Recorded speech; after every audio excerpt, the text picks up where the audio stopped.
Just talk. All right. I don't know. Probably join us. We don't have enough content without Mike. Okay. All right. Are you starting? Yeah, whenever you're ready. Good evening. Welcome back for another edition of the Banana Stand. I'm your host, Kenny. Here I have with me my sports analyst, Johnny, and our producer, Mr. Ray. I fucked up. Let's start over. Already? All right. All right, it was good. Yeah. Keep going. Don't cut this. Keep going. I'm always going to call you Mr. Ray and not Mr. Producer. That's fine. I don't care. All right. Go for it. Good evening. Welcome back for another edition of the Banana Stand. I'm your host, Kenny. Here I have with me our sports analyst, Johnny, and Mr. Producer, Ray.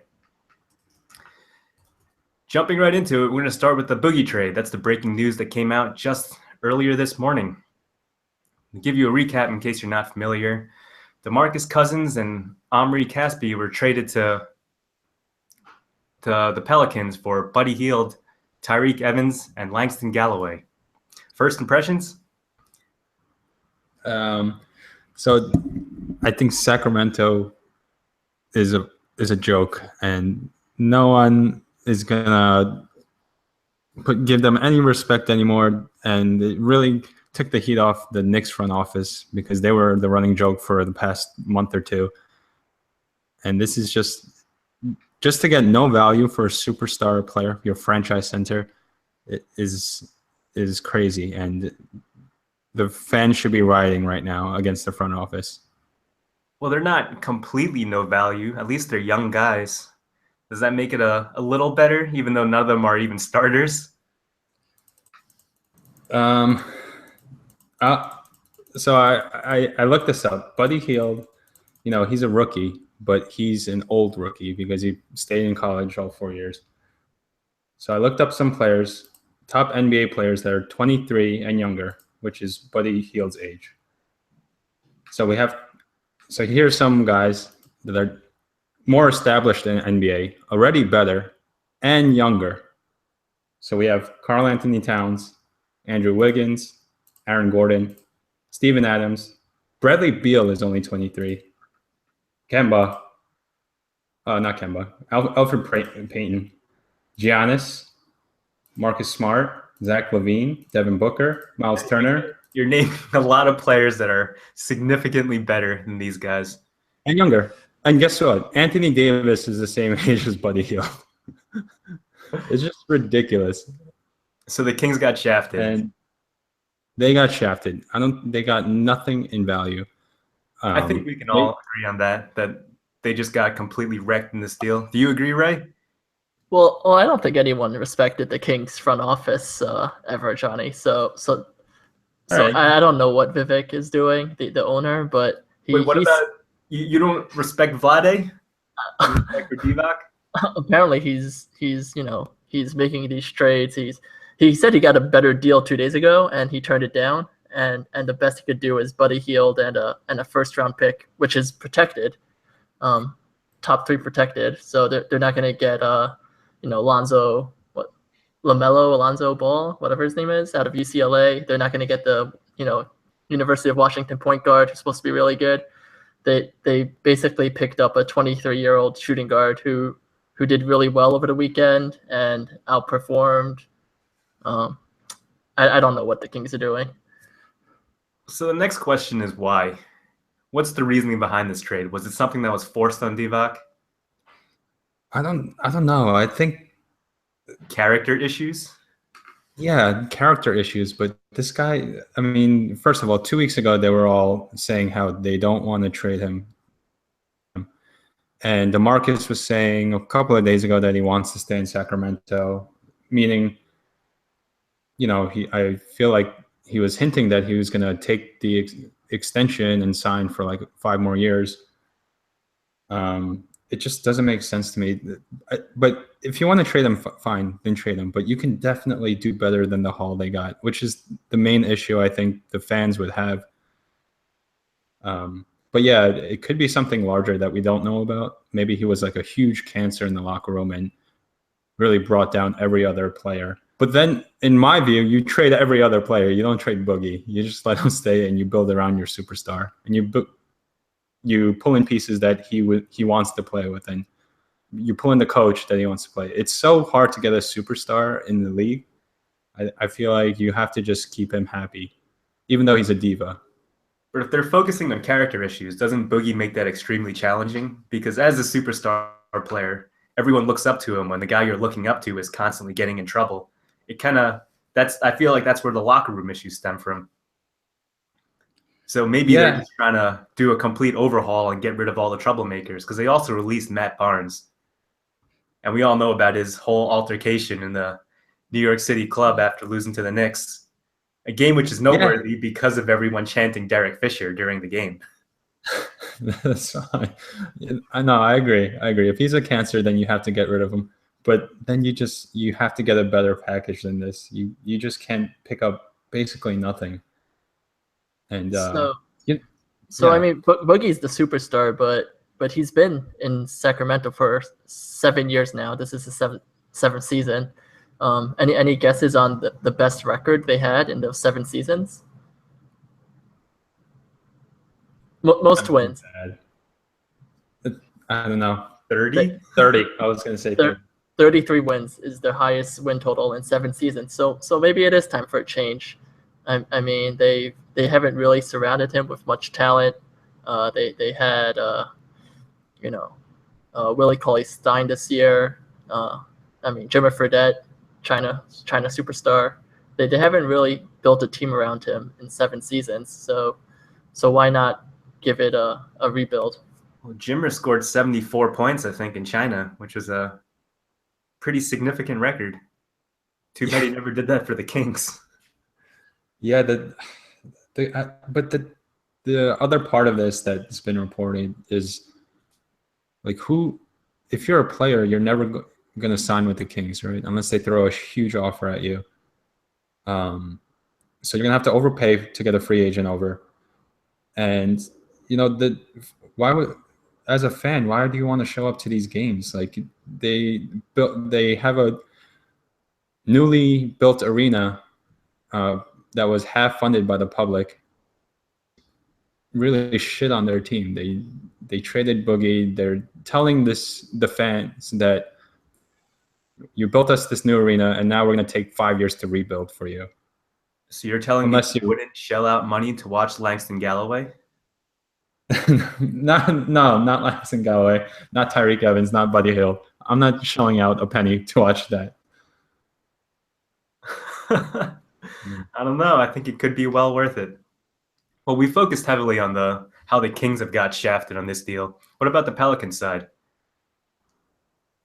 Now Boogie gets to play next to Anthony Davis. I think that's going to be a pretty amazing duo. 2 of the best big men in the league playing alongside each other. What do you expect from that going forward? Yeah, I would argue it's like the 2 best big men, but the point is, they have a monster front court, and they're probably gonna make the 8th seed. They're 2.5 games back. They have to climb over the Nuggets, the Blazers, and the Kings. They're gonna climb over the Kings, right? But that's guaranteed at this point. It's a monster haul, and gave up barely nothing for it, and they're just gonna make the playoffs this year, probably bow out to the Warriors, but going forward, they're set. How about in terms of depth? Is this a potential issue for the Pelicans? I mean, Buddy Hield, Tyreek Evans, and Langston Galloway, they weren't exactly star players, but they were rotational guys that did put up some decent stats in the time they played. Yeah, but I think Caspi's actually not bad. He's underrated. He'll be fine. He can shoot threes. And you do that trade a billion times out of a billion. Like I would take Boogie, Caspi, and like any one of us if we have to play for the Pelicans for like 2 minutes over Buddy, Tyreek, and Galloway. So I think the Pelicans might. This trade isn't for this year. They know they're not going anywhere, but it's really about building for the next few years, as long as they re-sign Boogie. But Do you think that's guaranteed that they're going to resign Boogie? Yeah. Doesn't he still have the option to leave at the end of the season or the end of next season? yeah, so this is the sell. This is the time where you push hard, tell them, treat them well in New Orleans, show them that they're trying to build a winning culture, and maybe even bring in like a new coach that's going to appease him. And then, yeah, like try to sell him on the extension. It's going to be really hard for him to leave, I think, Anthony Davis. And if he throws his diva attitude around and, is like a locker room cancer, then you trade him next year and you get good value, hopefully.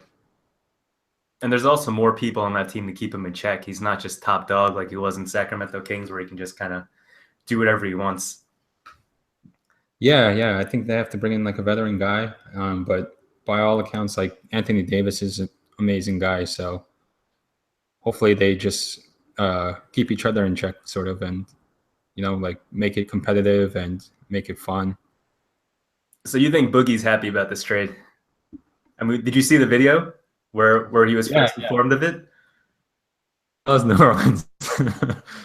Yeah, so I think he's gonna, when he's focused and he's really, into basketball and he plays hard, then he's as good as anyone. So I think as long as he's happy and playing hard, then this team's gonna be great. And to fill in our listeners, for anyone that missed the interview in which DeMarcus Cousins was first informed he was being traded, it was during an interview at the end of the All-Star game. He's talking to reporters just about the All-Star game and how he felt about it. And I think it was his agent that comes up and speaks to his ear while he's still on camera informing him of the trade. And at first he looks really surprised, like, oh, really? He looks a little sad. Then he's probably thinking to himself, like, oh, I get to play alongside Anthony Davis now. And all of a sudden he starts smiling. They ask him, like, how do you feel about New Orleans? Like, I love it. I love New Orleans. I love this city. Yeah. So it seems like he opened up to the idea pretty quickly. Yeah. Can I just say that if I was a superstar and I found out on a live interview, my agent whispers to me, I would have, taken my agent behind closed doors and just yelled at him. That's completely catching me off guard. Why not just tell me to just step behind? Step off the podium, tell me, take 5 minutes, gather myself. I think Boogie really composed himself there to find out that he got traded after, 6.5 seasons in one city. Absolutely. I thought that too. But at the same time, I thought he handled it really well. And he instantly just warmed up to the idea of playing alongside Anthony Davis. Like, oh, it's going to be great. I love this city. I'm here right now for the All-Star game, and it's been fantastic. Yeah, I think it's it was really good of him to stay composed, even though he just got like biggest news of his life pretty much. But yeah, I would be happy too. I think anyone would be happy. Well, we started talking about the All-Star game a little bit. I think that'll be the next topic, unless you guys have any closing thoughts on the Boogie trade. Aside from the Kings getting shafted, I think that's the real takeaway from all of this. I'm excited. Yeah.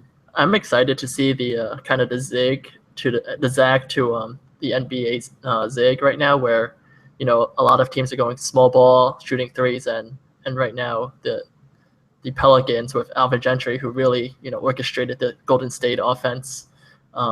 They're going to build around two big men, so it should be exciting to see how they match up against the small teams. So it's like going back to old school ball with the humongous center that dominates. Yeah, but these are two of the most skilled centers in the league. They can shoot outside. They dribble. They pass. Should be good. It'll definitely be fun to watch going forward. We'll get to see DeMarcus Cousins playing next to Anthony Davis and see how that goes.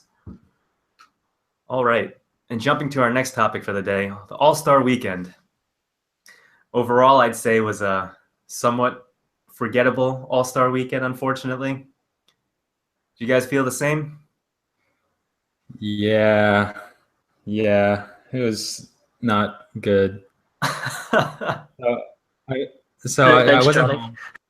I wasn't home Saturday night, and so I was missing the skills challenge, dunk contest, 3-point shootout. And I caught up today, and like, there is nothing that happened that I felt sad about missing. Well, let's fill you in on some of the details. So starting off with the skills contest. The finalist of the skills contest was Kristaps Porzingis versus Gordon Hayward. And Kristaps Porzingis ended up winning with a near perfect run in the finals. But I don't know if there was too much comment about that. Overall, it's pretty cool to see a Knick win something. But I think that's about it when it comes to the skills contest. Not a whole lot to discuss unless you had any other thoughts there, Ray. Nah, the unicorn truly. I was so excited to see him win. Just finally win something as a Knick. I was able to catch up. I saw that entire skills competition. They need more obstacles, man. It's too easy. Have they changed it at all in years, or is it has just? I feel like it's been the same thing. Well, it used to be an individual thing, and it was timed, and now they made it into a race. Yeah, but it wasn't it's always just big versus small either. Yeah, they just didn't do it. It's just one pass, and you race up and down, and then you shoot a 3-pointer. Well, they used to have the bounce dribble. Yeah. And I'm not sure. I was thinking about it today. I was like, what else can they do to show off handles? It's pretty tough aside from just weaving in and out. 2 balls. Let's go 2 balls, or something. Dribble up and down the stairs. I don't know.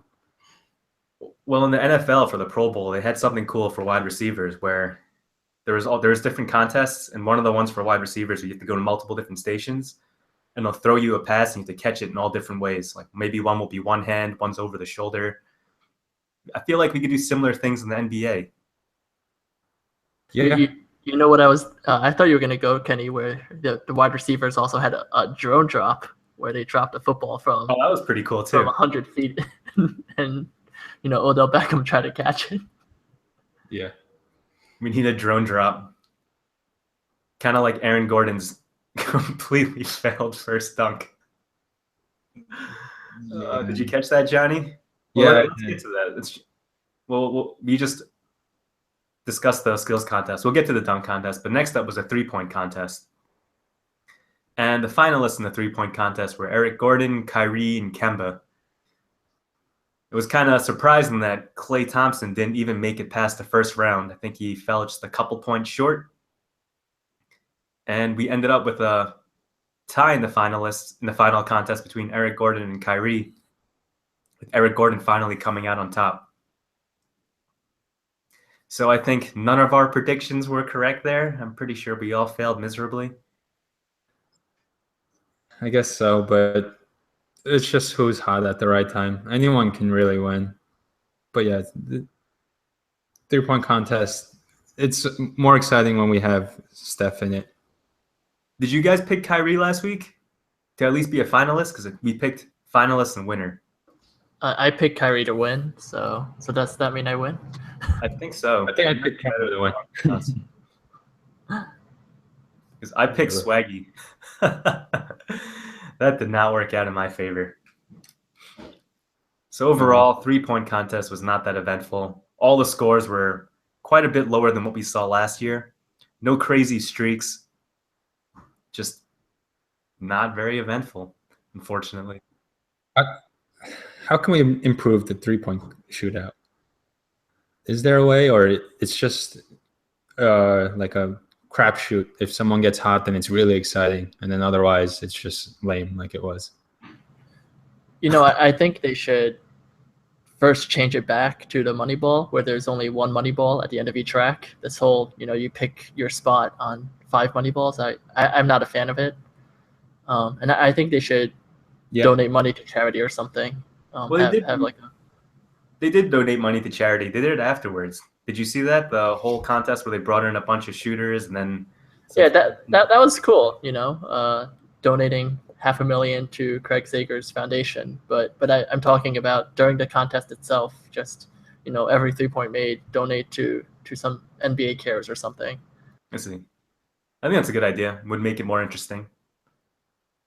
I say we after 60 seconds, you set up a rack at half court and you make those all money balls. Maybe that'll add something. But then it's not a 3-point contest. It's a 3-point well, I guess it is still. It's still 3 points. Court shots. But I don't know. I just want something. Just something different. Maybe they need to move the hoop around. You remember, Yeah. when you play those arcade games? Oh, yeah. Shooting the ball they could do that. left and right. They need to add that in. Make it a challenge. They right, they did Adam that Silver. with the quarterbacks this year in the NFL Pro Bowl. They had moving targets. Oh, right. That's I pretty did see fun. that too. That was awesome. That was a great contest. I would love to see something like that with shots, with the shooting. All right. We're doing well so far. NBA needs to get creative. They should take our ideas. They got to start listening to our podcast. I And think he Adam started- Silver's listening. Sorry, I didn't catch that. What was that? I think Adam Silver listens. I'm glad to hear that he's one of our 4 listeners. Big deal. It's not the quantity of the listener, but the quality. Exactly. We have Obama. We have. We got Obama, Silver, maybe a porn star. All right. We're doing great here. And we started talking about charity.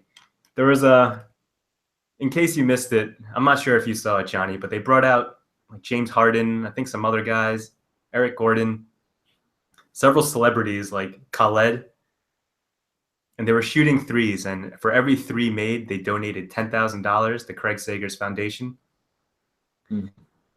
which was kind of cool. But the whole time I kept thinking to myself, if you didn't include any of these other people and you just had James Harden shooting a bunch of threes, they would have got so much more money. Yeah, I don't understand those things. Yeah, why? Yeah, why not include Steph Curry or That Clay happened, or someone? actually. So what happened was, I think they got up to 130,000 or something like that from that contest.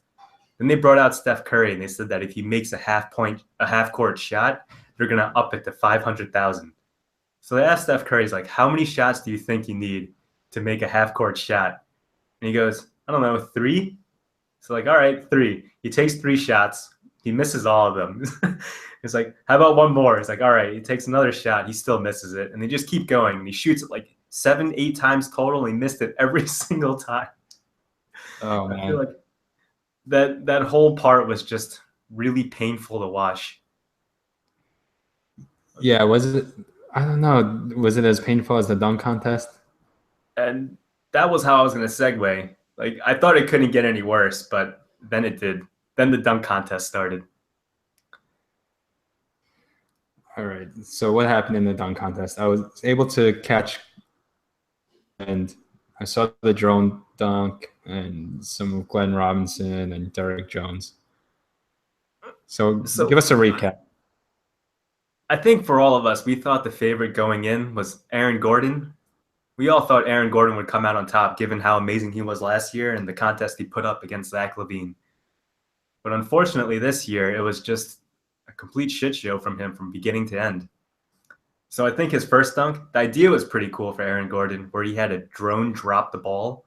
He would catch it, swing it through it under his legs, and then dunk it. And he missed it, I think, 3 times. Was it 4 times? I don't even remember. But he missed it multiple times, and it was just overall a very disappointing performance from Aaron Gordon. In the finals, we ended up getting Glenn Robinson versus Derek Jones Jr. And even then, it just wasn't a great contest. I think in the whole night, we got a couple of cool dunks. But it wasn't stand out like last year. Yeah, the good thing about last year was that a lot of the dunks were made on the first or second try. So I think we need to have an idea to, I don't know, get these guys to do more simple dunks. And maybe we can, I feel like if you do a windmill or a through the legs or a simple dunk on the first try, it's way more impressive than resetting up a drone to get a basketball and put the basketball on the drone, have the drone fly up in the air again and drop it for you. If you do that 3 or 4 times, it's so boring and awkward. It's so awkward. What are the announcers even saying? Like, this is, you lost the novelty of the idea, and now it's just this painful moment where you're watching a drone take a basketball in the air. Oh, it was just to drop it. Like, yeah, that's exactly what they had to do. Every single time you missed it, it's like, all right, you got to load the ball up in the drone again, fly up the drone, make sure it's in position. Oh, you got to replay the track too. Someone go hit rewind on the track so it starts over. Oh, there was music too? There was music accompanying his dunk. If you hit it on the first one, it would have been pretty cool. But even still, it didn't hold a candle to the incredible shit he did last year. Yeah. So how do we improve the dunk contest? Any ideas, Ray? They need to get rid of these sponsors. It just ruins the dunk contest. I mean, the drone sponsored by Intel, it would have been cool if he either caught the ball out of the air with the timing or dunked the drone with the ball. I mean, to have it be a bounce, it kind of just takes away from any purpose of having a drone, I think. So get rid of the sponsors, get rid of the props. Dunking over people, it's cool, but it's been overplayed. Why not? Let's just see some raw dunks. We saw one pretty cool dunk where it was over 2 people, one guy on top of another's shoulders. Yeah. The setup was pretty. Or Glenn Robinson, I can't even remember now. It was Glenn Robinson. He pulled out some Pacers teammates. I think that was the dunk of the night for me. Yeah, no, but I agree. We should do something with no props and no sponsors. We don't need to see Blake jumping over a Kia. I don't know. Doing the regular standard dunks is what we need. We need guys who can do the simple stuff on the first try. And it really sucks that we lost Zach LaVine this year because he can do just about any dunk and on the first try, because I don't think he likes using props. And yeah, that's a good idea. Like, we should just get rid of props, get rid of corporate sponsors, and get back to like Jordan versus Dominique, windmills and jumping from the free throw line. I think that's basically what we saw last year. It was a contest of old school dunking with no props, just pure skill. And that's what we got from LaVine versus the flashy dunker, which is Gordon, doing crazy tricks with props with his mascot on a hoverboard spinning, which was absolutely amazing because he pulled it off in the first try every single time last year. Yeah. I'm just not sure getting rid of props is the way to go, because at the same time, we get some pretty amazing dunks from it. Like, last year's a perfect example. But this is an example of the complete opposite, where it just all falls apart. Yeah, I don't mind. If you're getting like an assist, then that's cool. That's fine with me. Or if you're jumping over someone or something, that's fine. But like a DJ table? You don't need drones. Oh yeah, the DJ table. I don't know. It just feels too planned for a dunk that's not spectacular. You're just risking injury. I'm just thinking if we get rid of props, which I think is a good idea in its own regard, but we would end up losing some crazy ideas. Like, I'm thinking about to some of my favorite dunks. And one of the ones I like the most was a Dwight Howard dunk. And it ended up not even being a dunk. It's the one where he put on the Superman cape and he ran, jumped from the foul line. And he didn't even dunk at that time. He threw it through the basket. You remember that one? Yeah. I think like the props and everything that went into that just made it absolutely amazing. And seeing that go would be a little painful for me. Yeah, but the dunk wasn't about the prop. The prop helped like set the tone. We didn't need him to, it was about the dunk more. And one of my favorite Dwight Howard dunks was when he did like the alley-oop. he bounced it off the backboard with his left hand and then dunked it with his right hand. That was an amazing dunk. And if you look at the past, like Vince Carter didn't use any props. Who else was good? I don't know. Like DeMar DeRozan was really good. No props. And then you have people bringing out like cupcakes and ladders, and it just ruins it, especially if you don't get it on the first time. It's just too risky, and it's not fun. So many of these dunks have already been done before that they feel like the only way to be original is to bring out props and do all sorts of crazy things, which ends up failing, unfortunately. But that's how you be original now. Yeah. I think so I'd like to take back and clarify what I said about props. I think as long as the props either add to the difficulty, I'm okay with it. But if they're just there to kind of show, kind of like the drone, where it's, you drop the ball and the ball bounces, it doesn't really add to the difficulty of the dunk. That's fair. So either JaVale McGee's two basketball dunk, or two hoops dunk. I actually like the Dwight Howard sticker dunk where he tagged the top of the backboard. That was cool, and that adds to the difficulty. I remember seeing that. I didn't even catch what he did at first until they zoomed in on the picture of his face at the top of the backboard. That was great. Yeah. I think we can improve it with no stupid props. What I do like sometimes is when the guys go throwback jersey, and it'll be like a Dominique jersey, and then they'll pay homage to him and do a dunk. I think those kind of things are cool. We can keep those. Get rid of this stupid stuff. Well, no one needs to waste time bringing out a car so you could jump over it. Moral of the story is this year's All-Star weekend was rather disappointing. So Adam Silver, I'm glad you're listening because we just gave you a bunch of great ideas for next year. No charge. We don't expect any royalties off of these fantastic ideas. Free use. Just make it better. Well, just to segue a bit, Adam Silver did go to Duke, so I'm sure his education, he has some good ideas there. You know who else went to Duke? Kyrie. Kyrie Irving also went to Duke. And it seems while in school, he learned that the earth might be flat.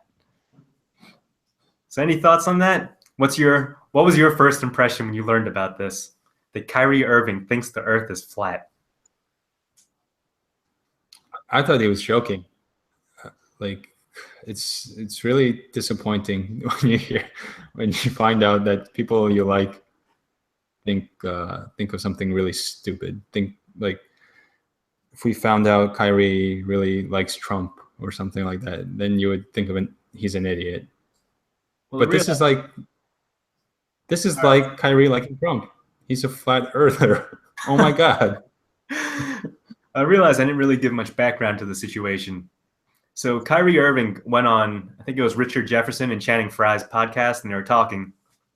At some point, they started jokingly talking about how the earth could be flat. And Kyrie comes in fully seriously saying that he believes the earth is flat.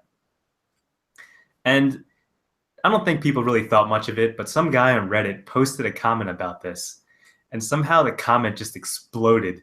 And it turned into an article, and it turned to interviews where a bunch of reporters were asking Kyrie if he really thought the earth was flat. And it wasn't even just Kyrie. They started asking other players too. Like someone asked Draymond Green, like, did you hear that Kyrie Irving believes the earth is flat? Do you agree? You think the same thing? Turns out Draymond Green also agrees with Kyrie that the earth could be flat. But at least Adam Silver didn't agree. And he noted that he also went to Duke. Yeah, I think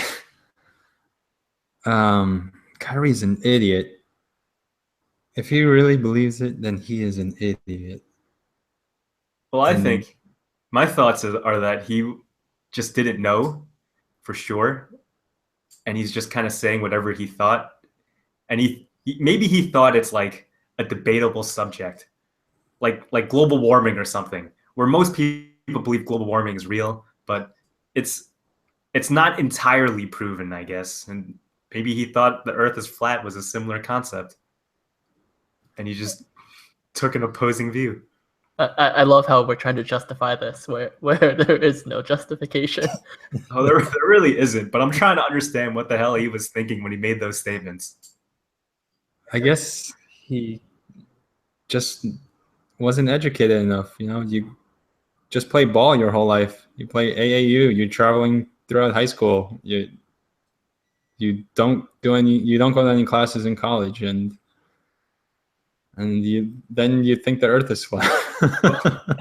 He sort of admitted to being wrong yesterday when there was another interview and some reporter repeatedly pressed him on whether or not he believed the Earth was flat, and his response continually was, "Why does it matter? Why does it matter what I think about this? Why does it matter if I think the Earth is flat? Like, is that a big deal? Does that actually affect anything?" Did you see that interview? Yeah, and the reason why it matters is because people actually care about Kyrie's opinion on things, and it's unfortunate because a lot of people are going to be like, "Oh, you know what? Maybe he's right." When the government's feeding us all this bullshit, and the internet is full of lies, and when I look out into the ocean, it looks flat. So thank you. I'm glad someone is sensible and realizes how ridiculous his statements are and the impact it can have, especially in the youth. Like, kids look up to this guy as a role model. It's like, "Oh, the Earth is flat." These kids will be like, "Oh, Kyrie says it. It must be true. The Earth is flat, Mom. Screw school. I'm dropping out in 4th grade." He does make sense. I just don't understand. It's obvious, right? You're a superstar, and people listen to every word you say. They listen to your word over, volumes of research and millions of scientists who study that the world is round. I can't believe we're still talking about this. But yeah, like, your opinion reaches way more people. So you should be smart. Just keep your mouth shut if you think the Earth is flat, because you're wrong. All right, I think you spent way too much time talking about how the Earth is potentially flat and whether or not other NBA players agree. So let's jump into some weekly predictions.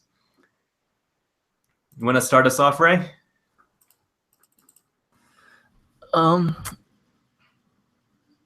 Johnny, you go first. I'm still trying to think of I don't even know what sports are in season right now that we can predict on. Well, the trade deadline is coming up on Thursday.